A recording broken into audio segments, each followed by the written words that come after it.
এখন বাজারে গেলে প্রচুর পরিমাণে আম পাওয়া যায়। আর এই সময়েই আমের বিভিন্ন রকমের আচার, কাসুন্দি, মোরব্বা বানিয়ে সংরক্ষণ করে রাখতে পারি সারা বছরের জন্য। তো আজকে আমি সেরমই একটি আচার বানাবো। তো চলুন বানানো যাক। নমস্কার, আমি শ্রাবন্তী। আমার রান্নাঘরে আজকের রেসিপি আম আর চিনি দিয়ে আমের প্লাস্টিক আচার। তো তার জন্য আমি বড় বড় আম নিয়েছি 4টা।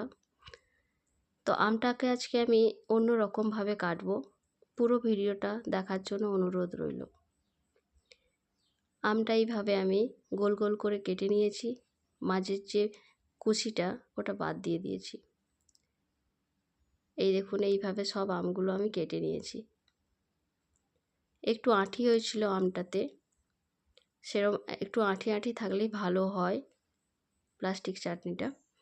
তো এবার আমি কড়াইয়ের মধ্যে অল্প সর্ষের তেল দিয়ে দিয়েছি আর 3-4টে শুকনো লঙ্কা দিয়েছি।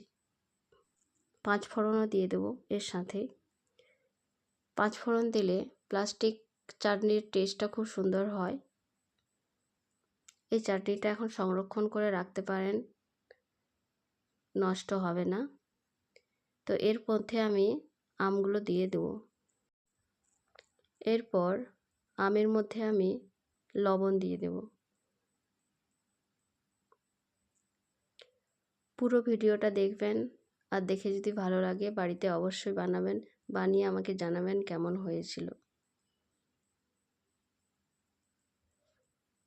অল্প হলুদ গুঁড়ো দিয়ে দিলাম, কালারটা খুব সুন্দর হয়।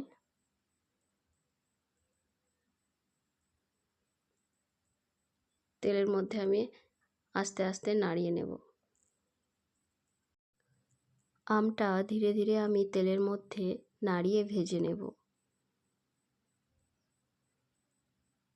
যাতে আমটা ভেঙেও না যায় আর গলেও না যায়। আমটা ভাজা হয়ে আসলেই আমের মধ্যে আমি চিনি দিয়ে দেব।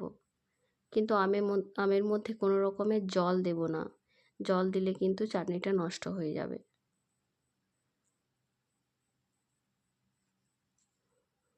যেই পরিমাণ আপনারা মিষ্টি খাবেন সেই পরিমাণ চিনি দিয়ে দেবেন। চিনিটা একটু বেশি লাগে। চিনিটা আস্তে আস্তে গলে যাবে। এরপর একটুখানি ফুটিয়ে নেব। ফুটিয়ে নিলে আমার প্লাস্টিক চাটনি রেডি। কাঁচা আমের প্লাস্টিক চাটনি বাড়িতে অবশ্যই বানাবেন আর আমাকে জানাবেন কেমন হয়েছে আমার রেসিপি। পুরো ভিডিওটা দেখার জন্য ধন্যবাদ। এই গরমে চাটনি খেতে সবারই ভালো লাগে। ভালো থাকবেন, সুস্থ